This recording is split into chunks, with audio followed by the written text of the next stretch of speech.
Good evening, ladies and gentlemen. My name is G. Cole, and welcome to Homegrown, where I get to share with you some good music while talking to some great people.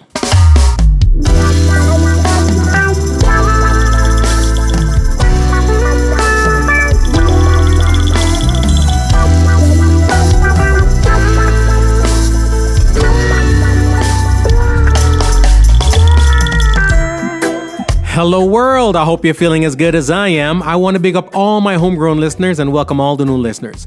If you haven't yet subscribed, please do so we can keep you updated when new material is available. We will be posting new episodes bi-weekly. Want to thank everyone who has been listening and sharing. Please leave us a comment, we'd love to hear from you. Please check out the website homegrowingcole.com to listen and for all things homegrown. The podcast is available on iTunes, Spotify, TuneIn, Stitcher, Google Play, iHeartRadio, Radio.com, Amazon, wherever you listen to your podcast, we're there. We're very, very interactive. Please follow us on Instagram, Facebook, and Twitter at MyGCole. The video of this interview is also available on YouTube. Please subscribe to our YouTube channel. This is episode 163. Today's special guest is Mr. Abel Cooper, artist manager and optimization specialist at Ineffable Music Group, home to Ineffable Records. In my opinion, one of the best record labels in the biz. Home to some of your biggest stars, international reggae stars, like Collie Buddz, Stick Figure, J Boog, and a whole lot more. Today's episode comes to you courtesy of Ineffable Music Group. Check out the latest release from J Boog. It's the brand spanking new EP. It's called Heartbeat, all right? Featuring a hit single, All Night, featuring Collie Buddz. Hit them up at ineffablemusic.com. Let's go. We're going to vibe today. Listen, we love having those conversations. I have conversations a lot of times. Sometimes I roll up on here dumber than I came in. I ain't gonna lie. So sometimes I come in and have some conversation, but it's always dope to have conversations with those people who we can have the convo with, who can't speak on the things, right? There are those who do it and those who do it well. In my playlist right about now, my headphones, majority of the stuff I'm bumping right now comes to you courtesy of Ineffable Records.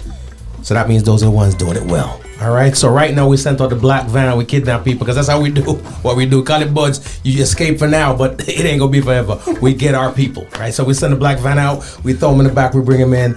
They either do it voluntarily or under duress. All right, but it's gonna be done. Special guest in the building right now, Mr. Abel Cooper, repping Ineffable. All right, and again, it's a conversation I've been looking forward to have for a long time, because I always feel like, I reason about the music. Sometimes people can talk about the music, sometimes people can talk about the business, sometimes they talk about the stage, they talk about this and that, but not everybody can connect the dots.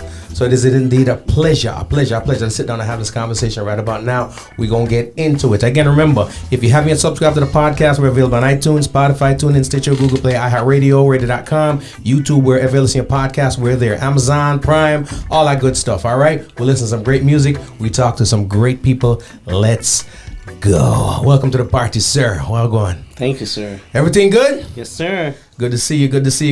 Happy to be here. And it's funny, most of the times I see you on a stage somewhere. It's on YouTube. It's on some form of a live stream. So to lock you down is a dope thing. You know what I mean? Yeah, man. I love it. One thing I must say, because I speak to folks from the music industry. Yeah. And again, it's compartmentalized. The people who are in the office, they're never in the streets, right? People are in the streets, oftentimes stay in the streets, they're not on the stage. Yeah. The people on the stage don't ever make it to the studio and stuff like that. But it seems like at Ineffable, you guys have a nice grip on the entire thing. That's what we try. Let me talk to you first before I even get to Ineffable. This music thing, it's crazy stuff. It's not always a lucrative thing. It's not always rewarding. You know what I mean?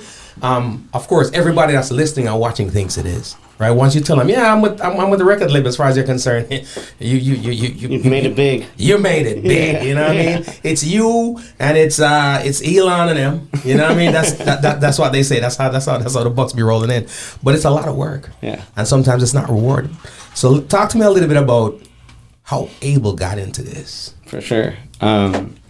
So I started off at Ineffable as an intern back in 2017. So I was out of the country after college for a year, and I came back and I interviewed for an internship at Ineffable Music in Oakland. Mm-hmm. So they had just purchased Green Day's old complex. Green Day the band? Green Day the band. Oh, wow. So Green Day was based in Oakland, California. All right. And they had this sick complex. So I had, 4 major recording studios, 26 offices up front.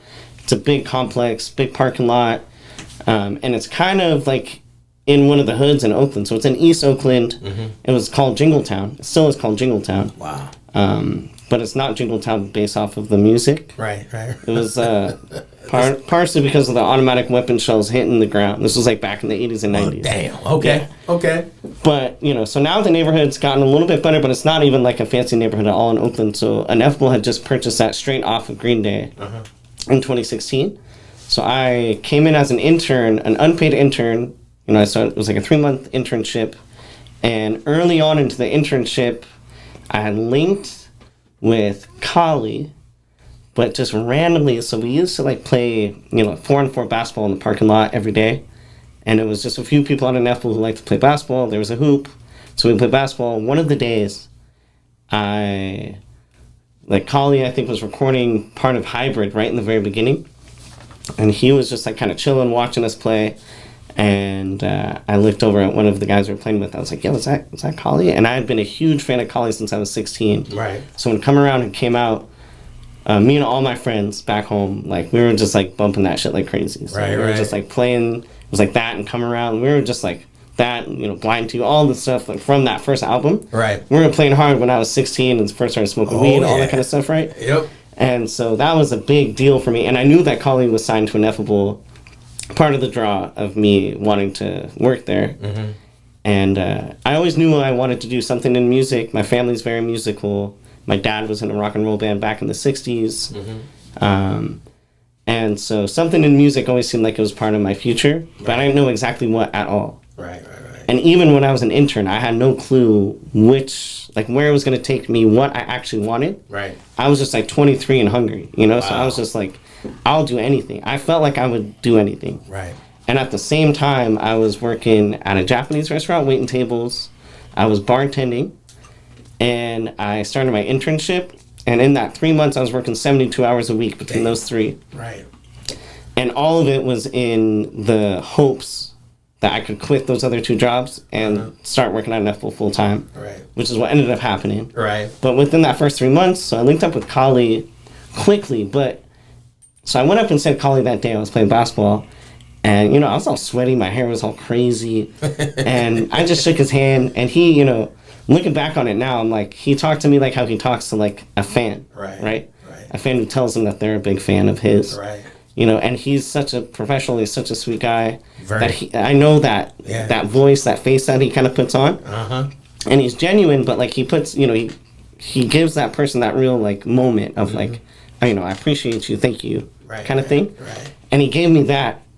But that's not like how he talks to us on the bus now. Right. Like now on the bus, it's a little different now. Yeah, it's a lot of shenanigans. It's a lot of us having a good time and talking shit and like. Right. But at that moment, and I was just like, I wasn't like fanboying out super hard, but I was just like happy to meet him. Right.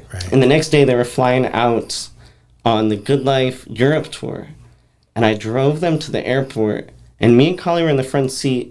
In the van, and I'm driving and he's in the front seat, and we're kind of having a very short conversation about some of the movies we like.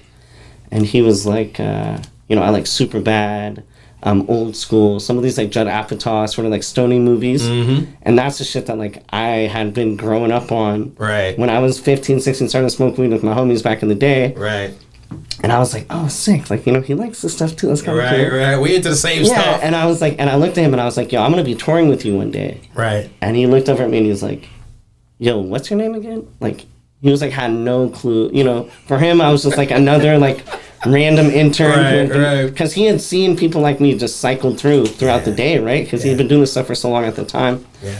And I shit you not, ever since, like, I toured with him so I dropped him off at the airport.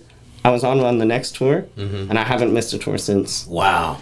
And this was 2016? 2017. 2017. And so I was lucky enough to hop on. And again, I was unpaid intern still at the time. So I went out on tour with him, and I was selling merch. I was gophering. I was running into Walmart, buying I was like just doing everything I could to try to prove that I had worth. Right. And so that he could see that, and Igor and the whole team could see that, like, I had something to offer. Right. And so Buzz is really the first one, and Igor to see that. And so ever since then, it's progressed quite quickly, exponentially. So quickly after that, I started going out on every single tour with him. But then also working with Igor and all of our management clients.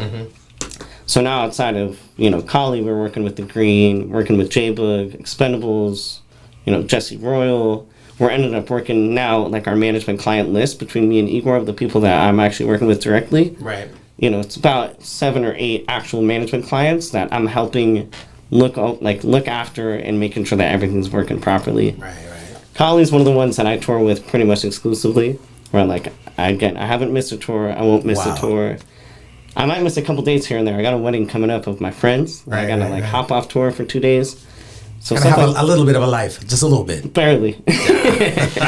No, I mean, the thing is, like, people talk to me and they're like, they ask me if I like what I do, and my main response was like, I just wouldn't do it if I didn't like it. Yeah. And part of what you're talking about of, like, the reward, for me, it's all incredibly rewarding, and because it's such hard work, like, even just last week at Cali Vibes, right? And even the week before at Cali Roots, we had J-Boog, Kali, and Mike Love, who's another one of our clients. Right. All playing Saturday and Sunday, or Friday and Saturday, right? It's like back-to-back days. The amount of coordination that went into making sure all 3 of those artists, like J-Boog and Kali, are a lot. Right. A lot. Mike's not as much, but we also need to make sure he's getting proper attention. Making sure his production is advanced properly, and the moment he arrives, he's got parking. Him and all of his boys got meals, like everything. Right. J-Boog and Kali is a whole nother story. Right. So then making sure that all 3 of those bands, all in one weekend, that's a lot. Taken care of properly, and also, like, getting the attention that they require and deserve. That's a lot.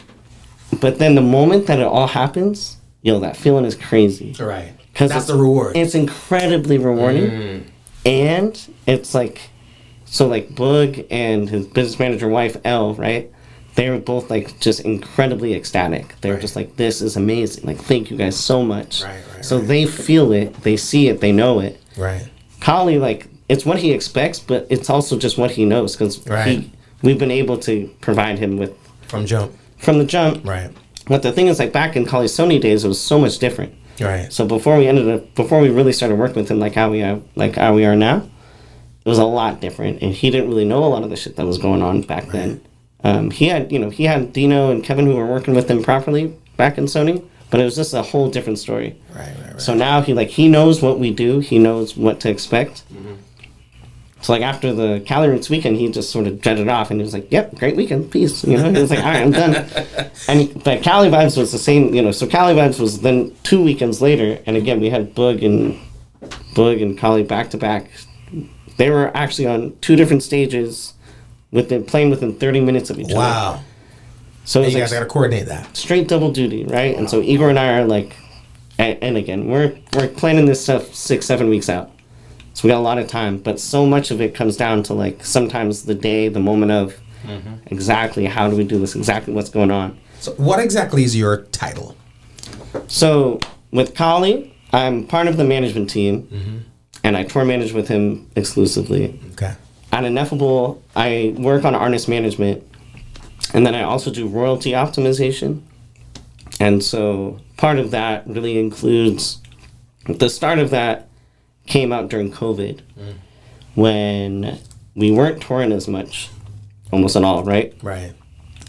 And what Igor and I really dove into, and what I really dove into, was making sure that artists were collecting their royalties properly. Right. Because artists weren't touring, and touring's, maybe the 3rd pillar of an artist's income. Absolutely. Right? You got, like, recording, merchandise, and touring, right? And so touring was out all of a sudden. Right. And some of these artists, like... And that affects merchandising, too. Yeah, and those 3 aren't always equal, right? And so touring for an artist can be it could be 75% of their income. Yeah. And of their profits. Right. But if that's out, all of a sudden, like, cool, then who's focusing on these other things? And merchandise was still doing well, but it's not doing nearly as well during COVID. Right. And so all of a sudden the streams, and how are you collecting all of your publishing, and how are you collecting all of your master royalties, how are you collecting your neighboring rights, how are you collecting sound exchange, all of these things, people started really being like, yo, I need to make sure I'm doing this shit correctly. And so was this stuff that you already had experience in and expertise, so you gotta go learn to do this now? Not much. So I knew some of the very basics. And again, like you'll ask, people who've been working in the music industry for 30 years, a lot of people will tell you that like the publishing specifically that part of the royalty is one of the most confusing. Yeah. It's one of the most confusing things to understand, learn, and then be able to implement exactly what you know in order to make sure that you're collecting properly. Right. So I just dove in. I dove in like really crazy. Like YouTube was this really big thing that I dove into to make sure that people were collecting YouTube royalties correctly, because a lot of people didn't know. Right. And so that was one of the things. And so I just got really like, I don't know, I kind of nerded out on it. I was just like, yo, this is like fun. And then I saw it directly impacting artists' income. Right. And then I realized that that was directly impacting their lives. And I sort of got really into that feeling of like, I want to be able to provide the knowledge that I have that will positively impact this person's life now and for kind of forever, It's funny to hear you talk about that, because I communicate with people who work with you guys, musicians, producers, and stuff like that, more so than the artists. Yeah. And what it should remain nameless just in case. But the thing is, what grabbed me was the fact that, and again, because I communicate with other people from other entities too. Yes. And a lot of times they're involved and interested intricately in the business. And I mean, it's all a business. It is what it is, right? Not so much the artist. So for lack of a better word, the artists, because they are small as they are, they're just a means and a way to the metrics, right? Get the money. But from talking to the folks that work with you guys, it seems like you, for lack of, just like you give a damn about the artists. You know what I mean? The artists are prioritized. And listening to you speak right now, that kind of proves that the artist's well-being is at the forefront of what you guys do, which is not normal when it comes to the record business. It's not genre specific. It's just wherever you are. And I can edit this out post-production. That day when you met Kali, could he hoop? No. He sucked, right? So, I mean, we gonna take this out. We gonna get this out. No, the funny shit is You busted ass on the court, right? Kali's, no, so he didn't even try that day, but we used to play basketball every day. Right. So at Ineffable, it was like, it used to be a thing before COVID. I shit you not, like, I don't know, 2 p.m. would roll around, and I'd hit up my homie Matt, who's the CFO. I hit him up and be like, yo, we playing ball today? And he's like, I don't know, text the group. And we had a group chat, and it was like me, Thomas, who's the president of the company, Igor, who's the other co-founder, Matt, who's the CFO, and then like TJ from Stick Figure, who's kind of like the big sort of hype guy who on a couple of the songs, Scott's like oldest friend, and then Jay Lately, who's now the vice president of Ineffable Records, and you usually have about 4 and 4. I'm playing every day. Wow. Every day. Wow. So 4 p.m. was usually like our hit time. Right. And we'd all have our change of clothes. We'd all, change over, outdoor basketball shoes, basketball shorts. It was just like, we all looked forward to it. And like the constant joke was like, that's why we come to work every day. Right. So we can play some ball. So, like, Thomas and Igor both were pretty good. I'm decent. Jay lately played D3 basketball, so he's really good. Wow. TJ is just massive, so he barreled down the court. So once in a while, Kali would come through, and he'd be like, "Yo, give me the basketball. Give me the basketball. Give me the basketball. Yeah, let me shoot one." And he kind of got this crazy shot. This right, shoot it. This is my song right here. And the thing is, like, he can knock down a shot or two, like, randomly, but he's not, like, basketball's not his sport. It's not his thing, right? No, but you see that fool play, like, ping pong or tennis? Right. He's got a mean ping pong. Really? A mean, like, maybe one of the best ping pong players I've ever seen. Wow. Like him, Igor, Eric Rachmani from Revolution. Right. We went out on tour with them. Right. Bro, they'll go at it for 3-4 hours straight. Those three will just go back and forth. And they're just mean. Wow. And so Kali on the tennis court too is crazy. It's just so he understands, because his wife was kind of like a semi-professional tennis player. Right. Big tennis family. So he's got his hand-eye coordination is down. Right. The basketball hoop's not his spot. It's not. The blacktop's not his spot. But that's everybody got their thing. Everybody's got their thing. But it's awesome when we talk. music and labels and stuff like that, because we're also at a time where I don't know if the internet got people fooled into thinking that that's something that they can do without social media right now. But I feel like it's very important what the labels put in, because you have access, you have reach, and kind of like radio is credibility, so to speak, right? Totally. Because people have their stuff streaming and it's playing on the internet, but the same brick and mortar radio station that they feel like they don't need is the credibility.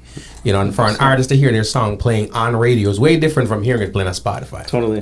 You know what I mean? So I definitely dig what you guys do at Ineffable. Ineffable's been around since when? So Ineffable Music, I think it was 2006, 2007 is really the very start of when Igor and Thomas, so they went to school together at UC Santa Cruz. They were roommates. And Thomas started promoting shows at the Catalyst in downtown Santa Cruz. And so he was also, I think he was a 19-year-old intern there. And he was trying to learn. He was like trying to book shows. And it ended up moving, kind of ended up leveling up to the point where Ineffable became their baby. Gotcha. And then Kali got signed, sometime later. I think it was maybe 2012, 2013, to where they started working with Kali. And one of the stories that I've just heard over time is of them, wanting to give Kali a nationwide tour. And so they offered him like a lump sum. Right. And this was like right after, Sony dropped Kali, and then they like ended up re-signing him for one of the EPs, and then Kali ended up parting ways with them. And at that time, they wanted to give Kali, so Thomas and Igor were at this like kind of big like industry party, and there's all these big agents and big managers and blah blah blah, and they're like kids pretty much. Right. And they like walk up, and Kali's in the middle of this conversation with these sort of like big time agents that Thomas and Igor don't even know, and they like walk and interrupt this conversation and sort of like pull Kali away. Wow. And they were like, we could tell you were kind of like uncomfortable in that conversation. Right. And it makes total sense, because like you see Kali now, like, and the fact that we just know him so well. Right. Like Kali hates to be in those types of conversations. Right. He doesn't, and he does it so well because he's a professional, right? Right. So he'll like be chatting it up, and he'll make it seem like he's good, but like if you really see don't want to it, be there. no, he don't want to be there. Like, yeah. he'd rather be like, again, chilling on the bus, or like be chilling Right. comfortably with the people that he's comfortable with and talking shit Right. and whatever. And they pulled him away, and apparently at that party there was like some different stuff going on behind the scenes of people trying to figure out if they were trying to sign Kali or not. Right. And Thomas and Igor were like, we're gonna offer you this money, we'll pay for everything, we're gonna take you on this nationwide tour with the intention of building these off-market fan bases. So like, one of the examples that Igor gave to me was like Wiz Khalifa back in the day. Right. Before Black and Yellow came out, he was doing all these crazy shows, these small shows in Wisconsin, Madison, Wisconsin, Lincoln, Nebraska, all these like very small markets that you don't see major artists be going into that much, with the idea of the fact that you're building these core fan groups in different markets all over the country, so that when something hits, you have those fans that are fucking with you actually. Yep. That's a dope formula. They're fucking with you actually, right? Yeah.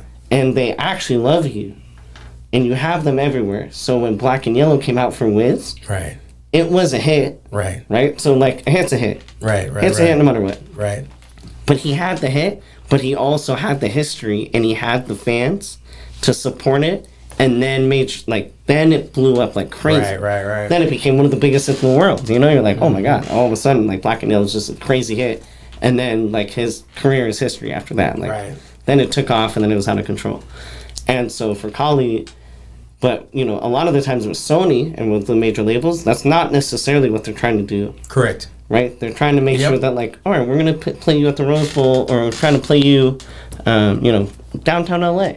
We're gonna play you in like New York City. They're trying to make sure that like you're good in these major markets. Yeah. But to really, and a lot of what still Ineffable does is like making sure that the tertiary and secondary markets, and that's where a lot of our venues that we own and operate. Ventura Music Hall, for example, is like a good example where that's not that's not an LA market, but it's a very good secondary market from LA.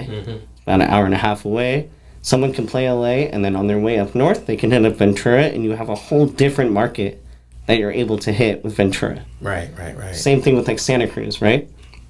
About an hour and a half away from San Francisco, you don't have to worry about competing with everyone who's playing in San Francisco. They're trying to compete at the Warfield, they're trying to compete with wherever, right? Even San Jose, which is actually has like the Cow Palace and other big venues. You're not having to worry about that. You're getting, you're able to focus on these secondary markets where there's plenty of fans. Right. And people will even travel to those places to listen to these artists. So Kali agreed to this tour. It ended up going very well. Ineffable made money. Kali got his guarantee, and that ended up leading into a relationship that has gotten to where we are now. And I mean, again, I'm pretty sure that was like kind of early 2010s when that all went down. Right. But then the first album we released with Kali was the Good Life album. Right. And that was his first fully independent album that he released after being signed with the major labels. Right. So that was the first one that he had full ownership of all the masters. And since then, we've released, 4 or 5 albums since then. Wow. And so, now it's, again, gone into the world of streaming, where that's a real thing for him, where streaming income is now, like, what he's able to help provide with his family, right. help put his kids through school. And having the ownership of his masters was something that he just actually never thought was going to be a thing. And so that's, again, a huge thing. And that's dope, though. Yeah. That's dope. Now, you mentioned something. We talk a little bit about Ineffable Live, right? As far as the venues go.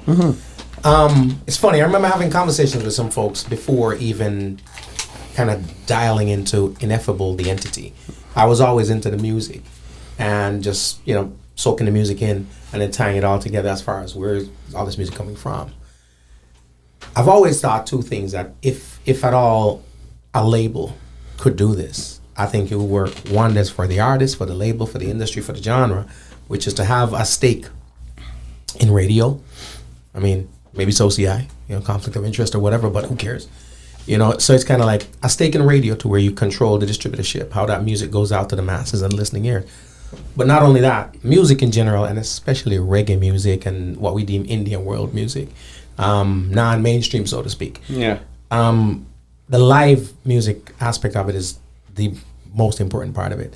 And you guys dialed into having venues, because I've seen a lot of labels have artists, and it's like, okay, got this product, let's get them out there. Yeah. How the hell do I get them out there? Right? So I think that to me was one of the most genius thing for any entity to do, is to have a stake, whether it be ownership, part ownership, partnerships, whatever, in venues. Yeah. Right? Talk to me a little bit about that, the importance of that, because I did the math, and even the major labels, when we talk about R&B, hip hop, I can't think of any of them that have done that. Yeah, you have the partnerships with certain tour aspects, you know what I mean? Live Nation, whatever the case may be, but nothing the way you guys did it. Yeah. So sometimes it's not just about resources as much as it is about ingenuity, and just some people who will employ some thinking. Yeah. So to speak. So talk to me a little bit about Ineffable Live. How did that part of it come about? It's very interesting, because when I have spoken to Thomas about it,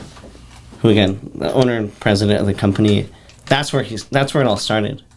That's where his internship started, at the Catalyst in downtown Santa Cruz when he was in college. Wow. And he was booking shows, and he was just trying to learn everything he could. He wasn't even booking shows. He was working with the guy who was booking shows as an intern. So the live part came before That was this part. the very first thing. Wow. Gotcha. That was Thomas, right? And then Thomas and Igor were roommates, and that's how they ended up sort of like moving things forward. And then they started like booking small clubs and started booking small shows, but that was really the first thing they did. And over time, it's gotten to be, one of the core pillars of the company. Right. And one of the big things that I've noticed that happens, and again, it goes back to one of the things we were talking about, of being very focused on, A, the artists that we work with directly, but B, also all the artists that we bring through the venues. So, like, starting with the artists we work with, for example, right? say you're, Boog or Cole, or sorry, Boog, I was looking at you, Cole. I'm down for that. Yeah. You're a Boog or Mike Love or Trevor Hall or Stick Figure, right? And we're booking, shows across the country, and we're booking like on the West Coast. What we're able to do on some of our venues that we own and operate, whether we own and operate it or not, whether we're the talent buyers. So, for example, like the Catalyst, we don't own that venue. Right. But we are exclusive buyers of that venue. So we bring in all of the talent into that venue. Even if it's not your artists. Yeah, So we put in G-Eazy came in, or I think it's actually scheduled to come in soon. We have, we bring in, hip-hop, reggae, blues, like we'll just bring in every single artist that we can, right, who we think will do well at the show, sell tickets, and that fans will want to see. Any different artist that we think will actually do well in the respective venue. We have talent buyers that are hired by Ineffable, who will then book talent for each one of these venues respectively. Nice. And then there's some of the venues that we actually own and operate. Ventura Music Hall is one of those venues. Felton Music Hall in the Santa Cruz Mountains is one of those venues. But for example, like the Catalyst in Santa Cruz, we have talent buyers who book all of the shows for that venue. Gotcha. Whether it's our artists or not. Right. Same with like the Cornerstone in Berkeley. We have no ownership of that venue, but we book every single show that happens at that venue. We have exclusive rights to book every single venue, every single show at that venue. But what we're able to do, because of the deals that we've been able to establish with those venues and the venues that we do own and operate, is that we're able to provide, great deals for the artists that we bring in. Right. So, for example, like, we can offer a great door deal for someone like Boog to come through to one of those venues. And it would be a much better deal that they would be able to get if they played at the Cornerstone, which is, 500 people. And we're able to give them a much better deal because we have the rights to book those shows. Right. So again, it's like, it goes back to what we were talking about, which it's actually very like focused on making sure that the artists are able to get the best deal possible. Whether it actually can sometimes mean us making some less money as a company. Right. But because we want to make sure that our artists are doing well, which will over time make the company more money. Right? So it's just like a lot of the ideas, like making sure that everything is working well, long term, short term. We obviously have to cover all of our bottom lines. We're going to make sure that like all the expenses are covered, everything like that. But it's really being able to provide artists in general, trying to give them the best deals that they can walk out with as much money as possible, which will then end up leading hopefully to like a more successful career. And this is totally counter to the music business, right? This is not what is this is we're supposed to be robbing artists here. See, the crazy shit is like, so I've always known that that's a thing in the music industry of like shiesty record labels and shiesty managers and shiesty agents. And the thing is, I come across those people for sure. Right. I've unfortunately had to like be in similar rooms with those people, and it's crazy because even when you're talking to them, you're kind of like, oh my god, dude, like what are you talking about? Right. This is just like, you just think differently. Like you just kind of think differently, you know? Yeah. And again, it's like, we're a profit business. Like Ineffable's, the goal is to continue to make money. Right. We're not like doing things for free. Right. We're not. It's a business. Yeah. Yeah. So all of that is like, we're trying to continue to grow, but what we've seen work well and what we continue to want to do and like what feels good is to see people do well. Right. And again, it's like Stick Figure is just a crazy example where like you look back 10 years and like Thomas started working with Stick Figure when not many people knew who they were, and now are just like headlining Cali Vibes, which is just like kind of crazy. You're just like, all right, and Cali Vibes has Kid Cudi and all, Revolution, all these people, and Stick Figure selling 18,000 tickets out in Chicago. You're just like, all right, this is just like kind of out of control, right? Right. But a lot of that came from just like, really good music, really good production, so all of these things, but then also like being able to then book them great shows, and having great agents working with these people. So a lot of it is also then like, yeah, cool, you can own and operate all these different venues and you can do all these different things. And it's very easy to not do these things well. Right. And it's very easy to take wrong turns. It's very easy to like kind of, you know, all of these things, if it's not calculated well, and if you don't have really good people in the team, Right. it can be very, very easy for any of these things to take a left turn and just go south. You know, it's funny. I always wonder, even from an artist standpoint, you have artists that maintain a certain integrity in their music. And I've asked them all the time, I'm like, how difficult is it to stay the course and not go down the bullshit part of it, right? And the same thing with the label in terms of you're doing it what I deem the right way. But there's a formula over there that'll shaft these artists, but it'll make you a lot more money. How difficult is it to maintain that integrity? You know, have the back of the artist, go about it the right way, and not saying, you know, I'm gonna go down that road down there because we could triple revenue. Well, the thing is, so there's been some artists that we've worked with. Again, Ineffable's gone through many different artists, and you know, we haven't worked with. There's artists that we work with. Started working with some time ago that we don't work with now. Right. So our management clients have been fluctuating. Right, so there's some artists, like, it's not always the right fit to work with us. Right. They might want different things. And that's a huge thing, is just understanding, like, what does the artist want? If you want to be this big, famous, you know, if, like, you think that you're going to sign with us, and all of a sudden, which I think is the major expectation, sometimes of artists who don't quite understand how things run. Exactly, and, like, our goal isn't just to make you this big, famous artist. Right. Our goal is longevity. Our goal is to establish you with a business, with merchandise, and with touring. Like, we want to then establish you as an artist to be able to then sustain yourself. Right. Even say after, say in 10 years you don't want to work with us anymore, and things aren't working anymore, and you're like, cool, all right, I'm done. That's cool. Right. But then we want to make sure then you're good for, then even after that. Right. But ideally, stick with us and things continue working well, right? Right. But, you know, there's an artist who I won't mention, like, it was right when I first started working at Ineffable.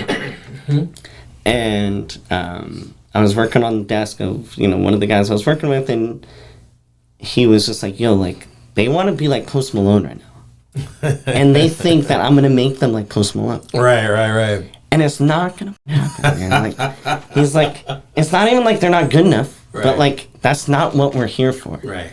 We're not here so that you sign with us one day and you think next week you're going to be Post Malone. Like, that's not who Ineffable is. That's not who I am as a manager. This is, again, the guy I'm talking to, right? This was as I'm an intern, probably my second week at Ineffable.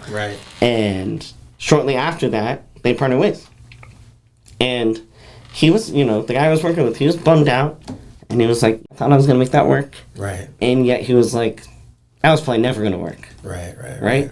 And so, again, it's very, like, working with Igor over the last 7-8 years, which is crazy to think about. One of the big things is, like, the communication with the artist in the very beginning of the intentions of what they want, what we can provide, what our goals are together. It's just huge. Because you'll know right then and there if they're going to be like, all right, so cool, sick, I'm trying to get on MTV, and I'm trying to do this, blah, blah, blah, blah. And, you know, I want Billboard to do all this kind of shit, and I want to hop on BBC. Like, no, sorry. Like, we may be able to do some of that for you, but, like, that's probably not what's going to happen. Yet, over, like, time, we can help you progress. We can help, like, this nice continuous growth happen in your career. That's more of what we've been able to provide, want to provide. A career. Yeah, and just like the longevity of everything feels, again, like, I don't know, if I was an artist, that's what I would just hope the people on my team were gunning for me for, you know, that's what I would want and hope for. Artists are delusional, man, and especially younger artists too. It's unfortunate to say, because they have been fed something on the visuals, you know? And you can't be mad at them. Exactly, it's like almost not even. It's not also, none of it's a ridiculous thing. The guy, again, the artist that wanted to be Post Malone, I was like, yeah, I get you, bro. Like, of course. Why not? Yeah. I was like, you're 23 and, like, you know, got this hot sound, blah, blah, blah. Like, also, very well, you can sign with someone else. They might help you get to where you're trying to go. It's just not the right fit. And that's 100% okay. Like, and it actually ended with no hard feelings. It was just like, it is what it is, you know? But I can see labels suffering from that, though, as well as not just labels, but businesses in general. See that decision as a company to make a decision that we're not the right fit. sometimes it's not an easy decision to make.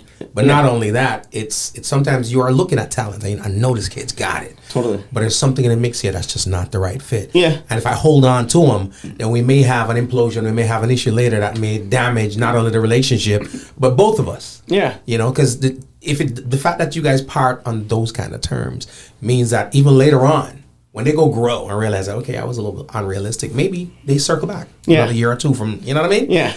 What I get from what you say also is, if an artist is willing to tour and put the effort in, you've got a stage for him, which is pretty much, I think, the most important part of this business, right?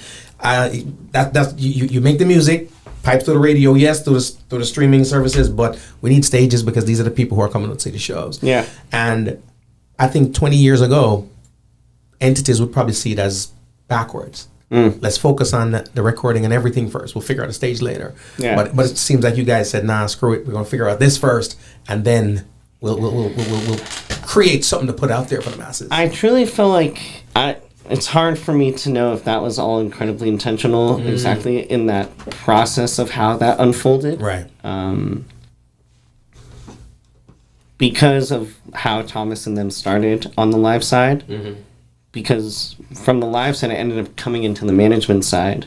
But then the label was actually like the third faction of Ineffable that came about. And that was really when Adam Gross sort of cold called Thomas, like, I don't know, 115 times to try to get a job fresh out of Northwestern. And bugged him enough times to have him get flown out to the West Coast from New York City to get a job. But then Adam really like jump-started Ineffable Records. But that was also coming straight into COVID, where, again, everything changed. Right. Where touring was not a thing. Streaming became, much more of a prominent form of income for artists. And then the label just, like, sort of became this real, again, prominent part of what Ineffable was. And in the very beginning, it was, we were working, who were just with Siobhan and, like, Choir, and these, like, young Jamaican artists that were coming, straight out of Kingston. But then again, it was other artists that we were working with as well, some management clients. But then the birth of Ineffable Records really kind of started from that. Right. Started from Adam, who's then just taken it to a whole different level of working with, thousands of artists across the world. I gotcha. You mentioned independent, because I've heard you say a couple of times the concept, like you're indie, right? But you are considered a record label. Some people, once it's a record label, people don't see it as independent, right? But you almost have like an independent mindset, but a mainstream approach, right? Are you guys considered an indie label or not? Definitely independent label. A lot of what I think of the major labels as sort of just like the three main major labels in the world. But I think in terms of the type of deals that we offer artists are so much different than what you would get from a major label. I wouldn't quite say we have a major label approach to a lot of what we do because of the very much artist. It's like very artist focused in terms of all of the deals that we provide on the label side. All of it is very much of like, we provide the deals that will make sure that the artist will always own their masters and always have control over their music. And that's what you guys are about. It's not just something that an artist push for. I'm going with. That's what you guys do. That's how we come to artists, and that's how that was the very, very first label deal that we provided to the first artist that we worked with. Right. It was, this is what we think is fair for you, and this is what we want, and it was very much with the intention of making sure that it was better for the artist and it really was better for us. Right. Because you can always do what a major label does, right? Right. Like, anyone can do that, and if you have these young artists who are young and hungry and great, like, that's unfortunately what happens to so many young artists, is that they get this crazy deal, right? And they think it's great, and then it ends up just being like this thing that long term, short term, it might be great. Right. If those deals were 3 years long that major labels were offering, that would be fantastic, right? Cool, we're gonna give you $100,000, we're gonna give you $200,000, right. We're gonna do all these things, and you can get out of it in 3 years, bam, like that would just be the shit. But you ain't getting out. No. Nah. Kali just got out of a crazy deal that was from 2008. With Sony. Just recently. Right. He got out of a publishing deal from Universal, I shit you not, a few weeks ago. Yeah. a few weeks ago from Universal for his publishing that just for the first time, Kali owns his own publishing only for music coming out. Right. So these types of deals are just actually no joke that major labels will sign to young artists who think, and again, at the time, you can't blame them. Like, Kali was like, that's what it is. Yeah, you're 23, 24, you're doing these types of things. You're like, damn, I'm getting this money. This is great. All of a sudden, you got a couple $100,000 in your bank account. Right. That's great. Yeah. Imagine being a young artist, like in your early 20s, being like, holy shit, I got all this money now. Now you're telling your friends. Yep. Right? But Spending then, it all, too. for the next 20 years, Yeah. all of a sudden, no publishing money is coming in. Not a single thing from Platinum, not a single thing for any of the music. Right. And we had to get lawyers. We had to go crazy on this shit with this Universal. Like, again, just crazy. I can't imagine. One of the big things that Ineffable Records really, really focused on from the jump was just really wanting to do things completely different from that, and making sure, again, I think, I wasn't a part of some of those conversations that were happening on how those deals were created, what the thought process was, and what the financial aspect of that, of what the return of investment, any of that, right? Mm-hmm. However, what I've seen is that the artists will be able to collect money after 3 months, no matter what. Nice. Right? So, the artists can start seeing money come in very, very quickly, and the money will go into recoup. If we put in any money into it, we'll get that money into the recoup, and then the artist will start seeing money. Right? And then the artist owns every single part of their master. They own every single part of their publishing from day one for forever. Yeah. Which is what an artist really wants. And so for me, I'm just like, oh yeah, all of that made sense, right? For me, I was just like, yeah, that's great. That's what an artist should get. And that's what I would want for anyone. Right. And so, again, even times when people are like, you like the company you're working for, I'm just like, yeah, in my opinion, everything that I've seen and everything that I've witnessed is with the intention of helping the people that we're working with. Right. And, which is rare. Yeah, and it's truly what I love. And again, not everyone's perfect. And it's not supposed to be. We're a profit company. We're trying to make money. We're trying to do well. However, but not at the expense of somebody's life. Exactly. And that's why I'm just like, we're not trying to fuck anyone over. And the crazy shit is some of these other companies are working with the intention of doing that from the jump.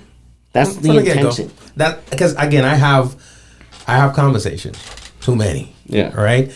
And I don't think I've ever spoken this, and I don't have too much conversation with people with major labels. Maybe they've had major label experience, an album here or 2 albums there, whatever the case may be. A lot of it is, I guess, based on how we look at it, maybe indie too, right? But I have never spoken to whatever producers, artists, or whomever that were happy with their situations. Yeah. I don't know if you guys are giving them Kool-Aid over there or whatever, but the people over there, they seem to be cool. It seems like they're happy where they're at. Right? Yeah. And one thing I've noticed, there are entities in reggae that own a massive amount of what's deemed reggae's catalog.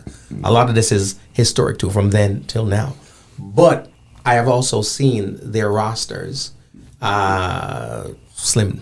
And over the past couple of years, I've been going onto the website and I'm checking your roster, and your roster is expanding. All right, so your thing's getting pregnant, knocking, and the other ones are having abortions over there. I don't know. All right, so it says to me pretty much that formula means that artists are gravitating to what you do, and what I do notice too, because again, I have to do these analyticals, right? And I see artists that are familiar with each other, artists that work with each other along, and what it says to me pretty much is whomever was artist number 1 that signed had good feedback for artist number 2, which is why they're there, right? For the most part, I've dealt with labels where I've come to a label with an album and they've asked me a couple of questions, like 3 questions, and I always say, let me call you back, because I know that I don't want to continue this conversation. Yeah.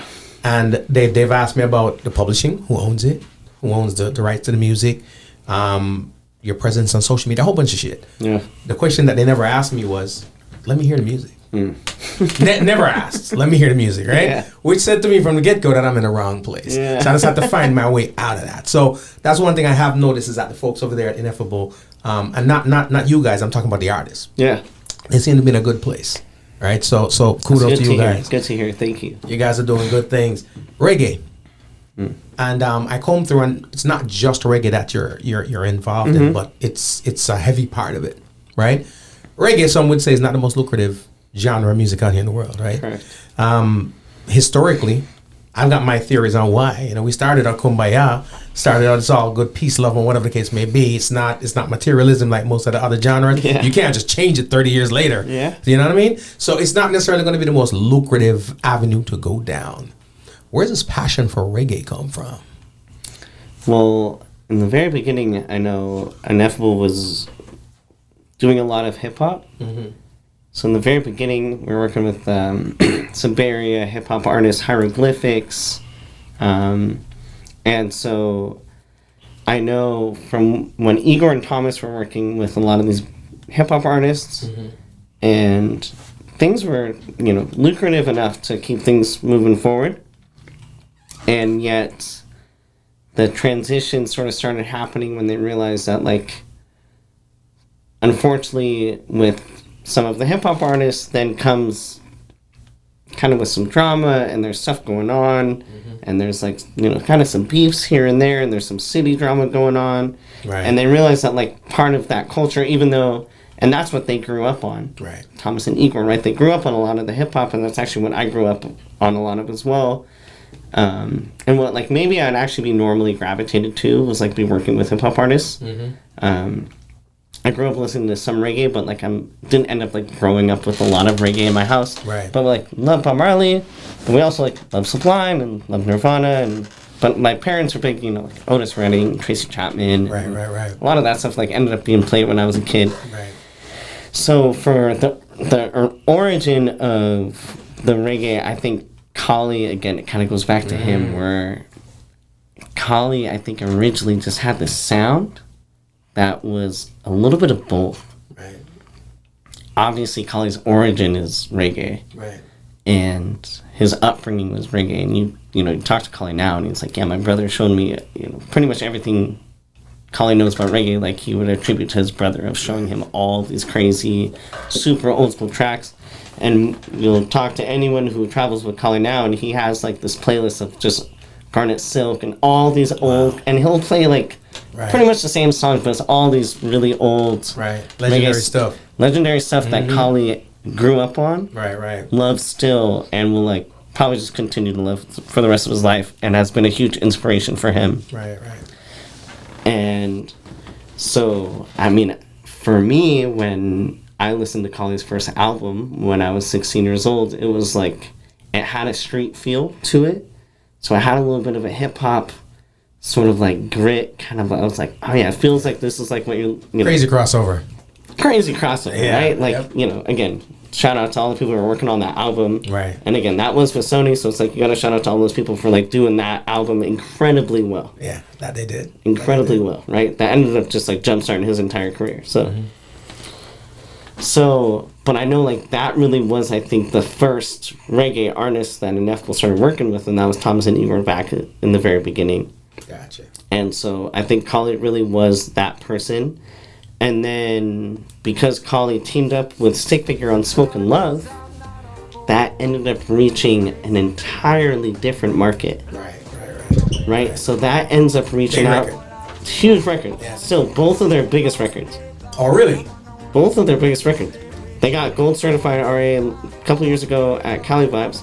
But you look on both their spots, that's both of their biggest records. So Smoke and Love technically is a bigger record than Finally the Arabs Come Around? Yes.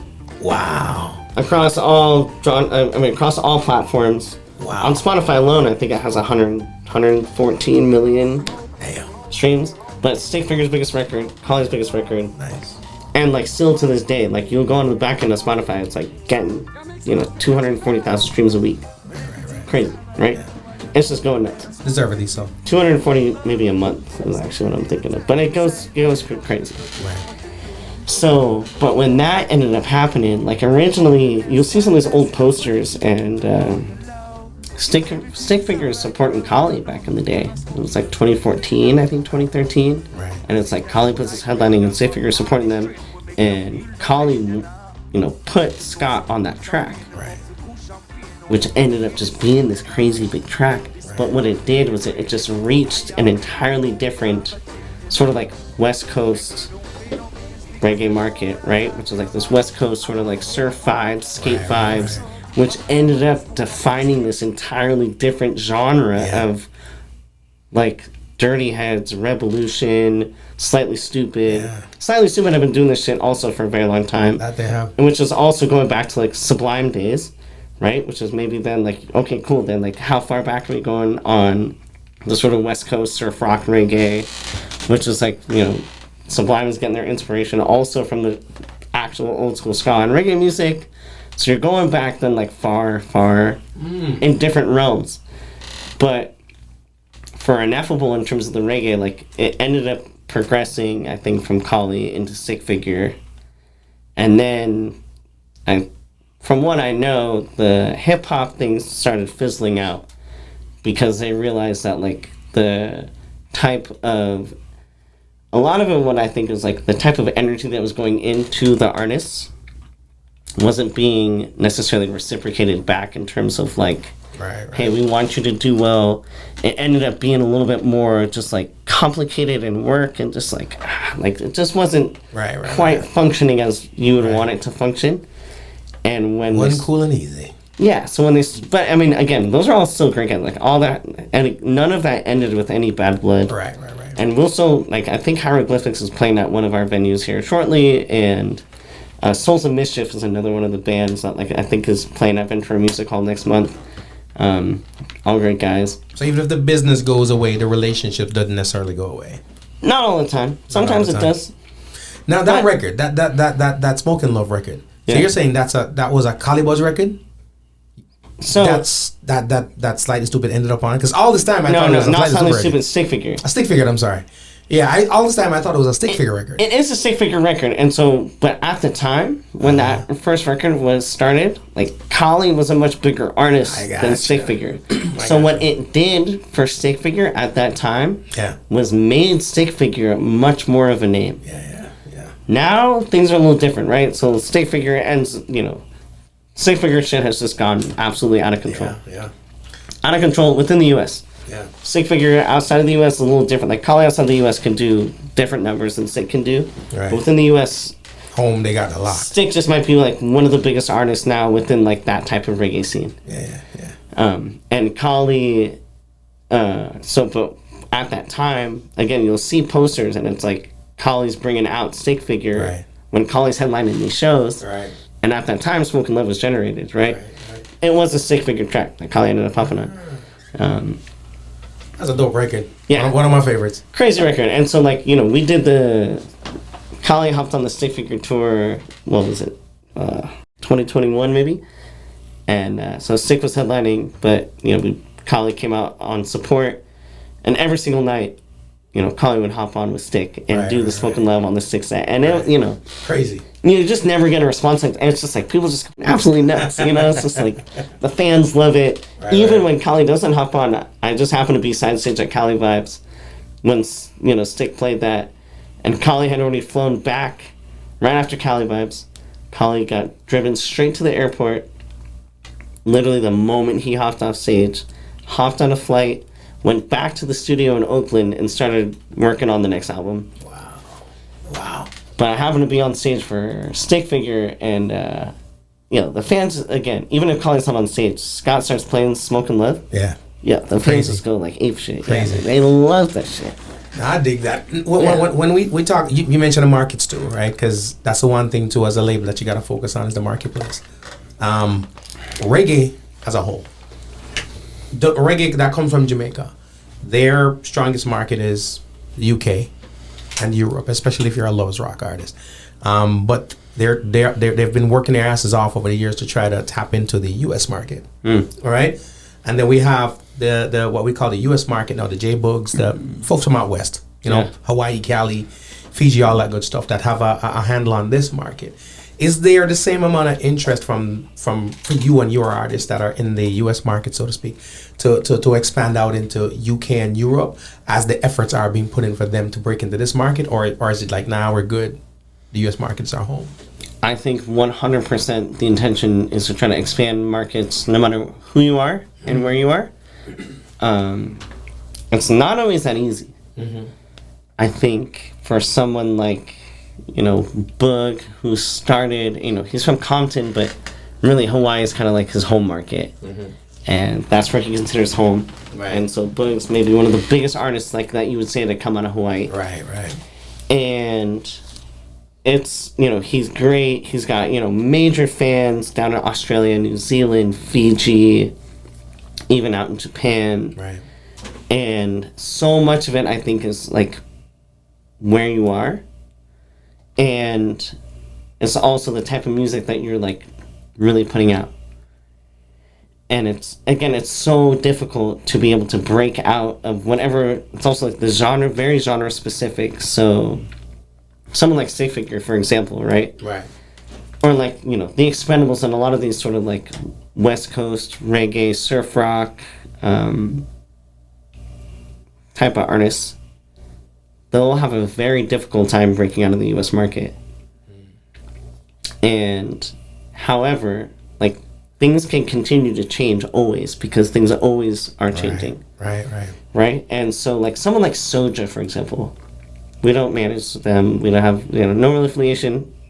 I'm friends with all of them. Right. They have, like, a great market within the U.S., and they have this crazy market in Brazil.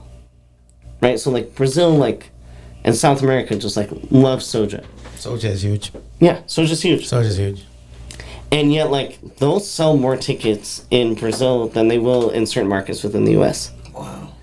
And same with, like, Chile and Argentina. Right. And they have the, like, and so, but then, like, they can't go to Germany and sell those tickets at all. And they, like, I don't even know if they've gone and played shows within Europe. Right. Because they probably can't. Yeah, because I don't ever see on those. But the thing is, like, you'll look on the back end of Spotify, like, they'll have fans out there. Right. And again, it's a lot of these things where it's like you can look at all the analytics you want in terms of like streaming numbers in certain places. And a lot of it can be very helpful certain times. Right. Where if you're like trying to plan a tour or anything like that, and you're like, all right, you go onto Spotify and YouTube's a big, like the YouTube analytics are just absolutely insane. Right. It's run by Google. So you just got all these crazy analytics of like who's watching where, and YouTube's a free platform. Mm-hmm. So it's available, I think, in like 187 countries in the world, which is just crazy. And so you can look at some of these things, but I think in terms of like, I don't know, go back to Kali of just like, Kali's an international artist. So he has a presence in those foreign markets. Kali can almost go anywhere. Right. Like, so... What do you think is the reason for that, though? So I think, I mean, the first album with Mamacita being like huge in the Caribbean, but also just huge in dance hall. Yeah. And it was just getting played in clubs all through the Caribbean, but it's also getting played in clubs in South America. It's getting played in clubs in the UK. Right. Like how it got spread, but also just like the reaction that fans had to that album. Right. But then after that, what followed up, like I'd say the 2 EPs after that were maybe not greeted with such great responses with Blue Dreams and with Playback. Mm-hmm. There's tracks on there that people love. It's great. Right. Yeah.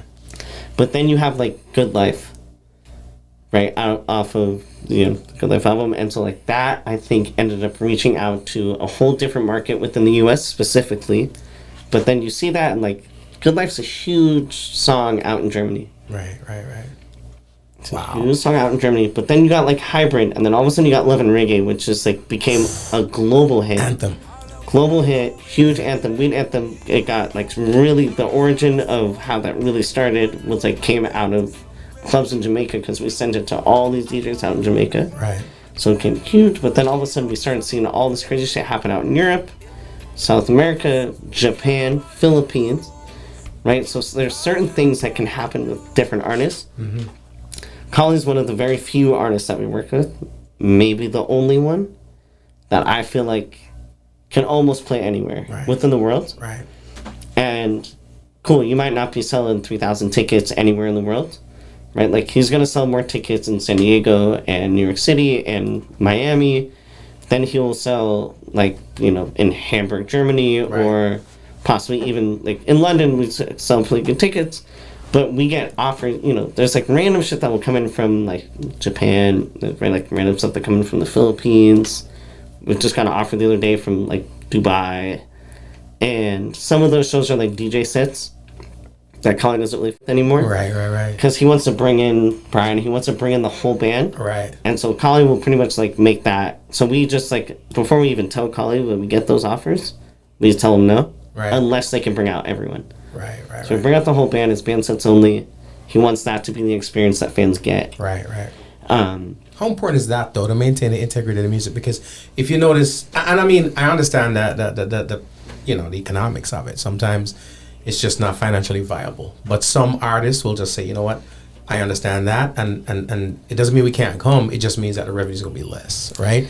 Is that important to hold down the integrity and say, you know what, if this is not the sound that we can bring you, we're not bringing it? Or it's like, yo, Brian, you go sleep, man. We bring the DJ rocking out with us this time. No, the funny thing is like, it's gotten to the point where that is the exact integrity that we hold. And yet that actually means that we turn down a lot of shows. Because, so we might get these offers from Tokyo, or might get these offers from Abu Dhabi or whatever, and they might be like, all right, it's Kali and the DJ and one person. And that's their offer. And they have the guarantee, and they'll get hotels for 3 people. And I'll tell them, nope, we need hotels for 11 people. Right. And you need to get us flights for all these people, or we buy our flights, you give us a buyout, or however you're going to deal with it. And we actually need this much money to cover everyone. Right. And so much of the time, they're like, again, it's never sour. It's never bad. It's never like a hostile conversation. Right. I just let them know what we need. Right. And if they can't accommodate, unfortunately, we can't play. And until you can accommodate that, but again, it's like, because we also work on the live side, I fully understand the fact that they can't accommodate some of these requests. Yeah. But Colin doesn't, again, sometimes we don't even bring that shit to Buzz. I'll let him know. Right. I was like, yo, Tokyo hit us up the other day for a show, for a DJ set. He's like, yeah, okay, cool. Like, whatever. We're not going to do it unless they get the whole band up there. Right. And that's a good thing for the music as far as I'm concerned, because, again, I think the integrity of the sound is important. Yeah. Now, again, I'm looking at the roster just growing. And I like the people that are on there too. There's this Beach Fly. Keep hearing some of his stuff. I'm just like, yo, it's dope. You know what I mean? Yeah. It's just the music comes at you from different angles, and I see some of the elder Jamaican artists, the Anthony B's, everybody affiliated. But when it comes to getting an artist on board, right? Not necessarily just them coming to you and saying, hey, I'd like to work with you guys, but when you're looking for artists, what is it that you are looking for, and what are you not looking for? That's a great question. One of the big things to look for, I think, especially with young and upcoming artists. So for someone like Beachfly, for example, well, to start off, we get hit up all the time for people that want to work with us. Mm-hmm. And again, a lot of it comes back to people thinking that, like, the moment they sign with Ineffable, everything's going to change in their lives. Right. With this, which is like this idea that, like, you sign with the label and, like, your whole life changes. Right. Which is like, A, we want that to be the truth, but, like, B, it's just not as, like, necessarily dramatic as maybe one might think it is. Right. But what we are looking for is, like, you want someone to almost be able to do it all on their own without needing us. Right. And if you can see someone who's doing it well on their own, you can see the value that you can provide to them. Right?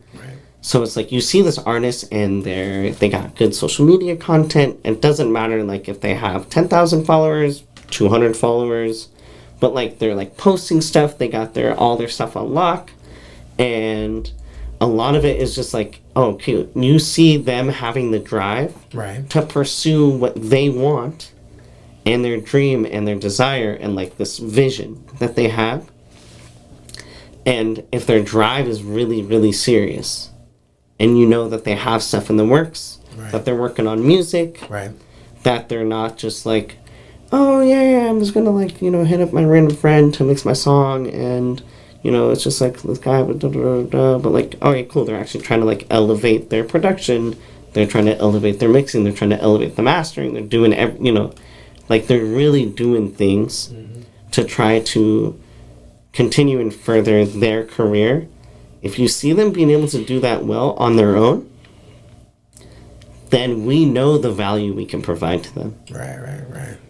If someone thinks that, like, again, it's like, why would we want to work with someone who just is going to fully depend on us to make their lives great, right? All of a sudden, like, blossom their career, like, do these things. The magic wand. Yeah, and it's like, and again, it's like, it comes back to, like, people think that's kind of what happens when you sign with a label. Yeah. Which is, like, cool, maybe back in the day that's how it was, kind of, but, like, only for 1 out of 100 artists. Right. And still to this day, right? That's true. You got people who are getting signed to, like, all these companies, and, like, 1 out of 100 artists might do well. Right. And that was, like, big thing with Post Malone back when he got signed. He even, like, was talking about it. He was like, yeah, they hired 80 other people just like me the day he got signed. 80 other people got signed. They were waiting for one person to blow up. Right. He blew up. Right. The other 79 people got dropped. Right. Right? Like, all they need is one. But, like, for us, we're like, no, we only want to work with people that we see have that. It's not even, like, the potential to get big. Right. It's like we want to see the people that have the drive to really, really want to do well. Right. And that are, like, again, the production has been a really big thing recently of, like, seeing people that are wanting to increase and level up on the production of their music. And I don't just literally mean, like, producers on their music, but it's, like, the writing, the actual, like, creation and the production of the song, but then also making sure that they're getting it mixed well and mastered well. And then once we have the final product, Right. Quality. then we can take it and work some magic with it, actually, because then we can pitch it to playlists, we can do all these different things with it. Right.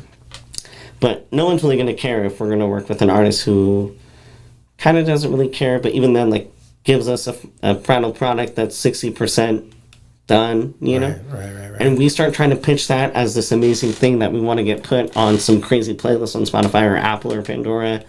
None of them are going to care. Yeah. And why would they? Right? So, like, then we want to make sure we're only working with the kind of people that give us, and again, some of it is very, like, budget driven, right? You can't always hire the best, you know, the master. You can't always hire, like, the Veers of the world who are, like, just gonna doing the stuff, you know. That all makes sense. I get it. It's not about always hiring the most expensive mixers and masters and producers in the world, but it's about really making sure that it's done well. Some quality control. Yeah, and so for me, that feels like a really big part of who we would look for. And that's not to say that everyone who does that means we're going to work with them. Right. You know? Right. There's also so many people we can take on. There's only so many. Beachfly is a very new, recent addition. But he had been doing this 2-minute podcast for a long time. Yep. And he was getting, like, all these different artists on it. So he had, you know, he's well connected and like doing all this stuff. He had been, like, grinding for many years. Right. And the thing is, like, we didn't even know that he was, like, trying to become a performing artist or recording artist or anything. Right. During all that time, we knew that he really loved music. At least I didn't know. I don't know if everyone else knew, but I had no clue. Right. But I was following all this stuff. I just always thought he was, like, you know, 16 years old. Right. Because he looks like a kid. He still looks like a kid, but, you know, he's a really good kid. Yeah.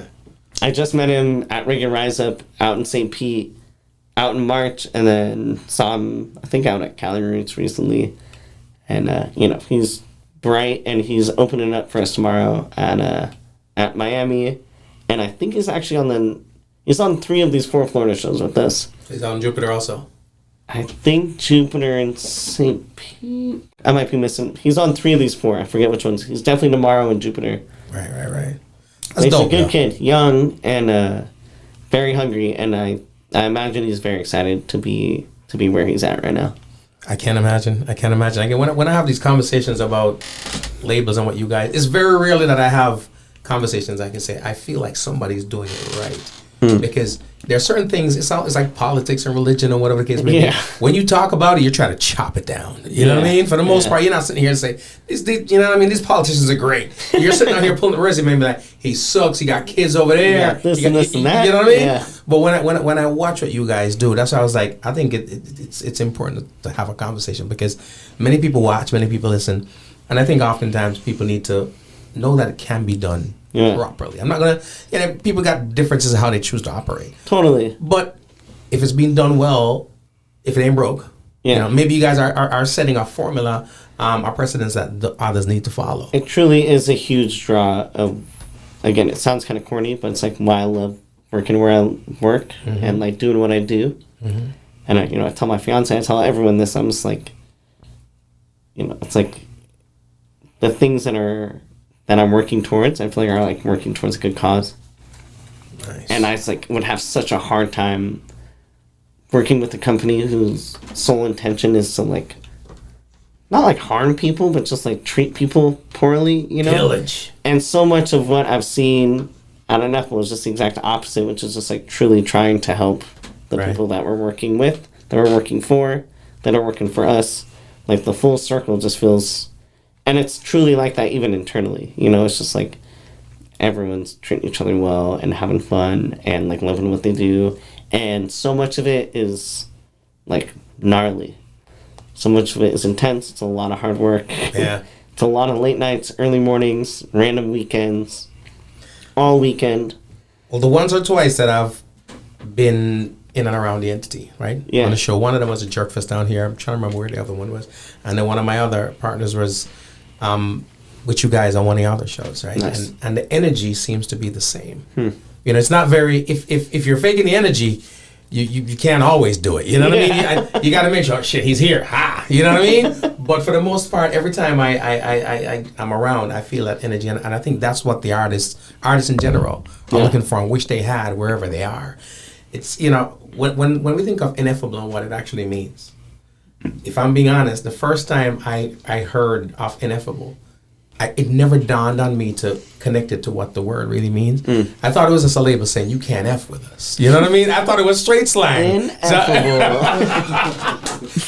And then I sat back and I thought about it. I was like, because at the time that's actually hella funny. I've never thought of that. I've actually never thought of that. Because at the time when I was hearing about Ineffable, I never saw the spelling. I never saw it on the website. Yeah. All I thought in my mind was, hey, this record label's like, y'all can't F with us. Can't fucking that's what I thought. And then I got in. So that's really what I should have been. But trust me when I say I love what you guys are doing. I appreciate it. We could sit on here for hours. I mean, we could do that because there's a lot of things we could dial into, right? Tell the folks out there, first of all, the website, all the connects, where they can go to check out Ineffable and all the Ineffable artists. Perfect. Yeah. So ineffablemusic.com. On all socials, Ineffable Music, you'll find everything. Also, Ineffable Records. We go into Instagram, TikTok, Facebook, Ineffable Records. You'll see everything happening with the Ineffable Records side. There's also Ineffable Live social media. But if you go to ineffablemusic.com, you'll see the full website. You'll see the whole management roster, the full label roster, and all of the venues that we're affiliated with. That includes like Levitate Music Festival out in Boston, all of the festivals and show venues that we own and operate on the West Coast, as well as the Chicken Box out in Nantucket. So, all Ineffable social media, Ineffable Music, Ineffable Records, Ineffable Live. You'll see all of that on Instagram, Facebook, Twitter, YouTube. We have Ineffable Record 24-hour radio that's going on right now as well. So we have concert radio that's going out that is playing all Ineffable Music and Ineffable Records artists' music 24/7. And you go subscribe to the channel, tune in whenever you want. Pretty great, just like constant good reggae music going on all the time. That's dope. Yeah, and then just be constantly tuned in. There's new releases going on every single week. I think this year the plan is to get about 1,500 songs that are be coming out on Ineffable Records in 2025. So there's just constant new music coming out all the time from artists from all over the world, from the Caribbean, from Europe, South America, US. So definitely be tuning in to all new music coming out. If you follow social media, it's a great way to do it. Also, there's on Spotify, there's playlists. If you look up Ineffable 2025, Ineffable Records 2025 playlist. On Spotify? On Spotify and Apple Music. Those are updated weekly. Nice. So it's just constant new music. Literally every single week. You'll probably see about 4 to 7 new songs be coming out every single week for the rest of the year leading up to Christmas. Nice. Obviously during the holidays, a little bit of a pause coming out on music, but after that, kicks back in usually second week of January. So it's just constant new music coming out. Be checking it out. Subscribe to, also more importantly, go up to the artists' social media, subscribe to them, and follow them on Spotify and Apple Music, Pandora, Tidal, everything like that, and be streaming their music. That's just one of the biggest things. That's good stuff. I got to shout out Diego. He put me on the mailing list, so I've been getting the new stuff when they come out. Diego's the man. Yeah, man. Yeah. Diego is the man. He's been sending you all the new stuff. Right? Yeah. I got it all now. Yeah. Before I used to hit up my undercover connects. Yeah. But you've seen it every week now for sure. So now I get it legitimately. Yeah, that's what's up. That's good. Not the bootleg stuff, but a couple months ago, there's a little rumbling. We're talking about festivals dying down and some of them either getting smaller or closing down and stuff like that. What's been your experience? How has that been affecting, the work that you're putting out and getting your artists in the different venues in front of the masses? Has that affected you guys over there? I think on the festival scene, one of the things that I've seen is just it might be a little bit of, again, you might get different answers from different people. Mm-hmm. Part of what I think is the post-COVID exhaustion. Mm-hmm. So, coming out of COVID, everyone was very, very hungry and, ready to go back out to shows mm-hmm. and to get back out to major live events. So you'll see 2022 and 2023 just being some of the most massive years for some of these festivals. Right. Because people were just hungry for it. Because they've been inside for a couple of years. And after everything died, everything just came back in full swing. Just hot, crazy. Right. And so, I would say 2024, 2025 even, part of the slight decrease in attendance to some of these festivals and things dying down a little bit, mm-hmm. I would attribute partially to that. Of people just being and there's just also so many festivals. So there's so much going on. So it ended up getting saturated a little bit too much, I think. Right. And people only have so much money to spend on festival tickets. Mm-hmm. And, those have gotten more expensive. Inflation's gone up. Yeah. People got to be thinking about, all right, am I going to spend, $375 on a festival ticket? And how am I going to be able to provide for my family? How am I going to be able to get groceries from the store and be able to provide, do everything for themselves and their family and for everyone? So how much money is left for entertainment at the end of the day? Yeah. So are they going to cut out that, or are they going to not feed their kids? Right. Which again is a dramatic form of what I'm saying, but damn those kids. Right? But so I think the combination of a lot of these things of things getting much more expensive in general for people in their everyday life is a lot harder to afford the things that they need, the necessities. And people might only choose one or two of these types of entertainment activities in their year. Whereas before, there maybe was a little bit more freedom financially for them mm-hmm. to be able to do more and experience more and buy more tickets. I gotcha. So, in my opinion, and however, we're seeing, on the live side, at least, in club shows, 2025 has so far shown out to be a great year. Right. And 2024 was a little slower. Right. And things, again, you go online and you read about possible recessions coming up and all these things. I think entertainment does take sort of one of the first hits. Yeah. Because people will have that be the first thing that they might cut off. Yeah, non-essential. Right? The non-essential things in their lives are going to make sure that they have, medical insurance, going to make sure that they have the things, again, they're going to protect the livelihood of their families, them and their families. Right. And they might not go, even if it's a $20 ticket to a club show, they might, be all right, this is an expense I can miss. Yeah, because that 20 comes, it turns to 60 fast because you got to get It turns drink. 60 fast, and yeah, you There's get 100 2 fast. It's drinks. parking. And so I do think like the live side, again, it's very risky for any like operator of a live entertainment business. Right. The risks are just every day almost pretty high. Right. You know, it might be the exception if you're Lollapalooza or you're, you know, running Governor's Ball or you're running some of these just like insanely high production. But even then, like, you know, they're spending millions of dollars in the hopes, and they might know they're making this shit back, but like one day they couldn't. Right. One day they might not. Right. So like the risk on the live thing is just incredibly crazy all the time. But we could probably say based on that though that it might not necessarily be that anything really died down as much as it was just a little inflated and tapered. Yeah. It normalized. Yeah, and so the thing is like things could die. And you know things, and I don't think things will ever die fully at all. Right. I meant things could die down a little bit. Right. And I think the fluctuation is something that any like owner of a live entertainment business or of a venue, that's what they're constantly dealing with every day. Right. If you're a owner of a 500 cap venue, right, you're banking on the fact that like one show might sell 150. But you're hoping that at least that month 4 shows are going to sell out and are going to cover the losses of the 150 show. Right. So it's a constant. You're having to deal with the fluctuations of how the live business works. I think in general, it's almost hard to make the generalization of how things like within a year are happening. But I do think that, you know, again, going back to the COVID thing, but how things are right now, it's like people still want to go out and have a good time. It's like how you and I know that people want to go out and enjoy music. Right. That will, like, in my mind, hopefully never change.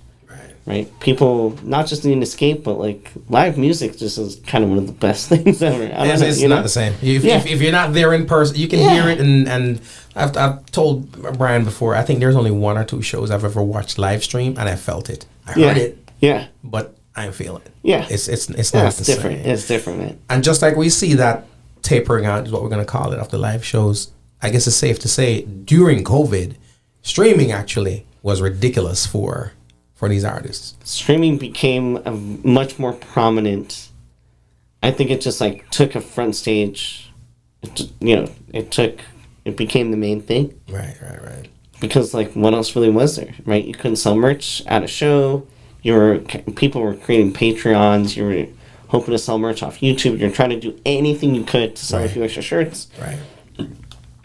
And the streaming thing just became, I think it actually truly benefited artists long term more than they even know now. Right. Because streaming was gonna happen like it was anyways. Right. Like it was gonna happen. Like COVID, I think, just made it expedited right in front of people's faces, where they're like, "Oh, like this is for real. This is exactly like." And then, of course, you had everyone at their homes. You had people driving. You had more stuff going on where people were just streaming more. Right. And going back to like all the royalty collection stuff. Yeah.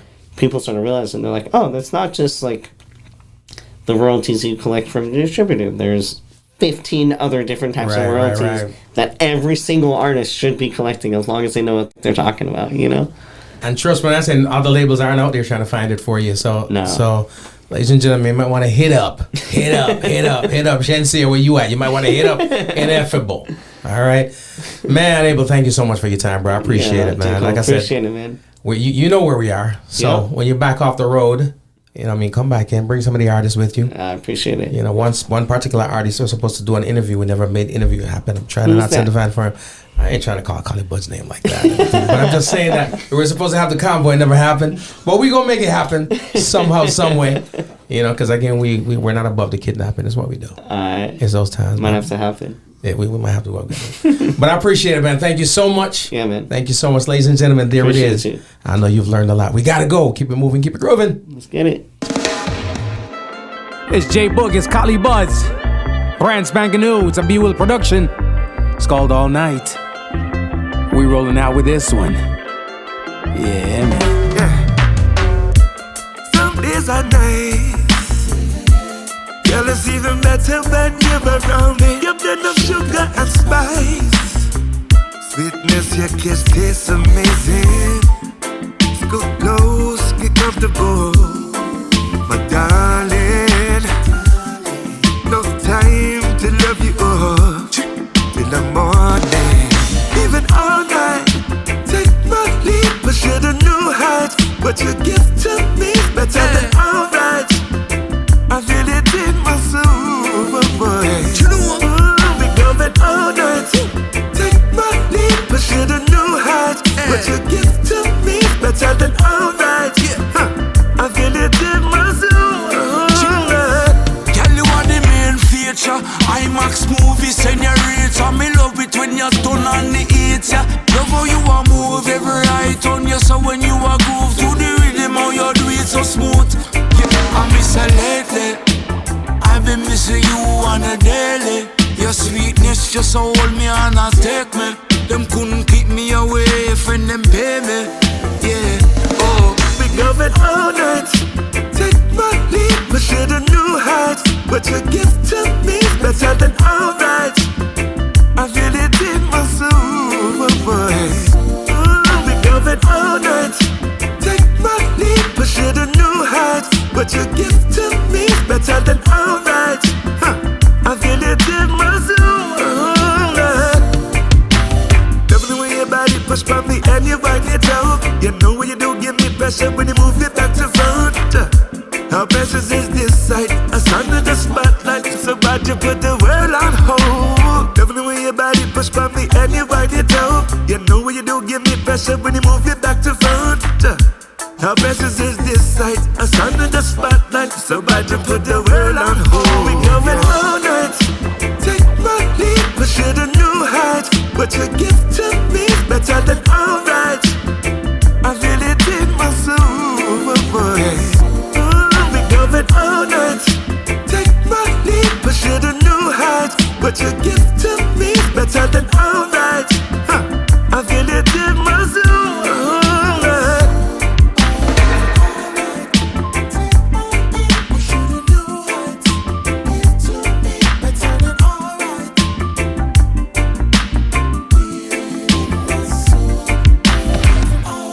And there you have it. Thank you so much for tuning in. It has indeed been a pleasure. Please remember to subscribe to the podcast, Homegrown with G. Cole, available everywhere. All right. Also, subscribe to our YouTube channel. And remember, be safe, be kind, and be good to each other. My name is G. Cole, and this is Homegrown. Nakikinig ka sa música, Homegrown with G. Cole. Estás escuchando Homegrown con G. Cole.